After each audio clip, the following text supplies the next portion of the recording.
কিরে তুই মন্ত্রী সাহেবের জন্মদিনে ইনভাইট ছাড়াই আইসা পড়ছো? তোর কি একটু লজ্জা শরম নাই নাকি?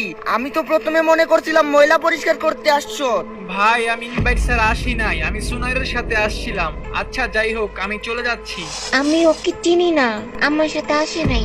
এই বিকারের বাচ্চা, সুনাইরা তো না করে দিল তোরে। বিনা দাওয়াতে খাইতে আইসা পড়ছো। এই সিকিউরিটি কোথায় এখানকার? এরপর সেখানে থাকা দুইজন সিকিউরিটি গার্ড তাকে ধরে ফেলে। এই বিকারিরে দুইটা বাইরে ফালাই দিয়ে আসো, মন্ত্রী সাহেবের জন্মদিনে দাওয়াত ছাড়াই আইসা পড়ছে।